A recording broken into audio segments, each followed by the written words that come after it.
Hello guys, and welcome to another disc review by deuzdiscgolf. Today we have a comparison video. We have the Kastaplast new distance driver, the Krut, against an old favorite, the Dynamic Discs Fusion Orbit Enforcer. Actually, this is a quite new release in this plastic, but as a mold it has been around for many years. So you might ask, why did I decide to pair these two discs? Well, the first thing is that the Krut is stated to be an overstable distance driver, so the Enforcer is also one. But also, a really interesting thing is that Kastaplast is nowadays manufactured by Latitude 64, and Dynamic Discs is also manufactured by Latitude 64. So I dig into the PDGA approved specs, which you can see right here, and we start to see a lot of similarities. So I really started to think that, are these actually the same disc? If we compare the discs to each other, we can see that the Enforcer is a touch more domey than the Krut, and also a big difference is in the bottom part of the wing. So on the Krut, it's rounded, the bottom piece, but on the Enforcer, it's sharp. And that's the biggest difference I could find between these two.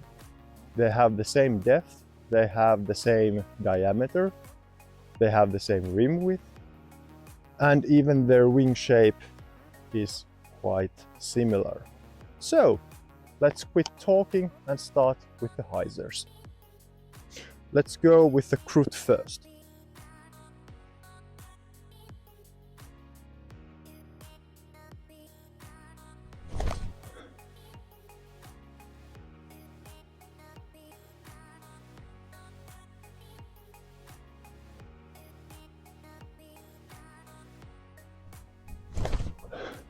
I gave it more Hyzer this time,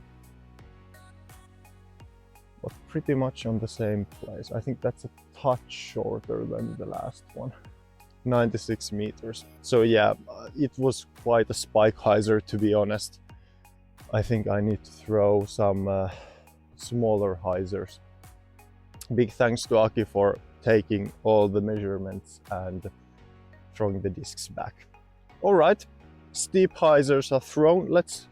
Let's try to throw like a little smaller Hyzer this time, like a pushing from the right. Just like that.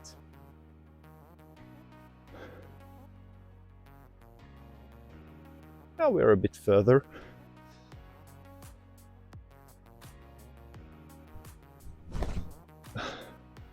I gave it a bit more Hyzer than the Krut and a bit more height. 105 meters, so yeah, 4-meter difference. To be honest, the difference is so small that I could argue that it's just my form. I have been doing some form changes, and you know, doing a disc review when changing form is, well, it could be better, let's say it that way, but for now the Krut seems to be just a bit more gliding than the Enforcer. All right, so for now these have been quite similar. To be honest, I throw about 120 meters at best on golf lines, so these are a bit overstable for me, but let's try flat shots.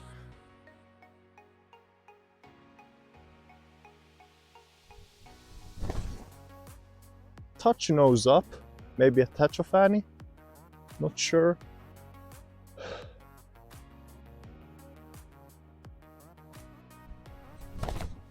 Oh damn, that was low. Yeah, the skip will make it go further. You could say I cheated a bit on that one, but you can really say that even though it was low, it didn't want to turn. A bit of a different throws, maybe a bit different to compare to each other.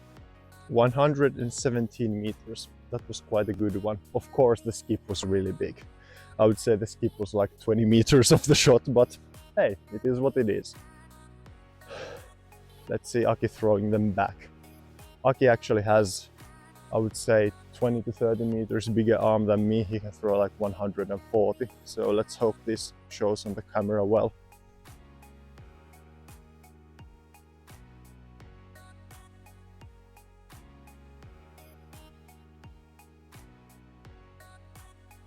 That was a really nice throw. He's throwing from the back, so that for sure was like 130 meters easily. All right, it's time for Anhyzers. I'll try to not throw, well, let's say moderate Anhyzer. Okay, Krut Anhyzer first.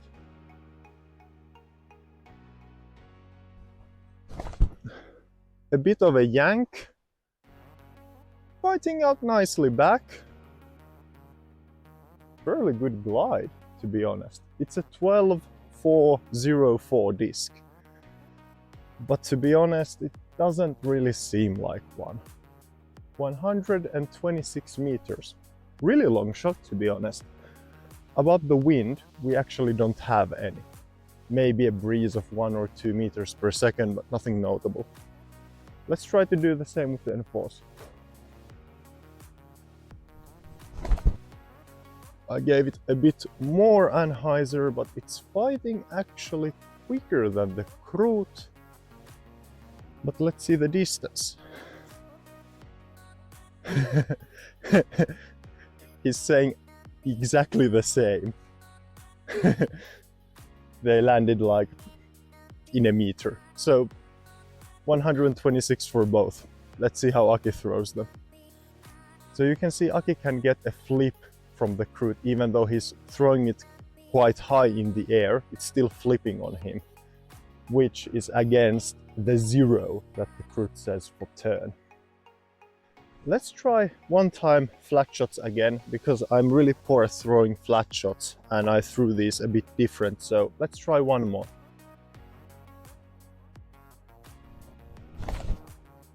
That was a baby Hyzer, but it's okay. It was a good shot though. Now it was a bit higher than last time, so it's more comparable. Alright guys, it's time for the final verdict. So, in terms of plastic, they're different. The K1 plastic on the Kastaplast is the same nice plastic they've always had. Nice softness, nice rounded edges, no flashing. I really like this. Also, the Fusion Orbit plastic from, well, Dynamic Discs or Latitude or whatever, is really nice. It's also a bit softer and it has really nice grip. So I would say in terms of plastic, for me, I could pick either one of these. When we talk flight numbers, both of them are a touch less overstable than they state. The Krut does have some turn. The Enforcer doesn't have a positive 0.5 turn. It's again, if I had a bigger arm, it would turn more. But with my arm, it's a 0. But the Krut is like a minus 0.5. So the PDGA diameters or specs, to be correct, look really similar. Their flight was really similar. The distances you saw, or the differences, I would say go into the damn it, let's cut it. The differences in distance go in the difference of me throwing. It's not the disc, it's me, to be honest. So for me, these are really, really, really similar discs from the same factory under a different brand. But I won't make the choice. I want you to comment, do you think these two share mold parts, or are they even the same disc? I won't say that they are the same. You will make the choice, not me. But for me, these are two great overstable discs. I will probably be putting one of these in my bag because I really liked how they felt in my hand, which we'll see which one will be the one. Probably the Enforcer because I throw the grays, but hey, you make your choice. Two great discs. Thank you for watching and see you in the next one.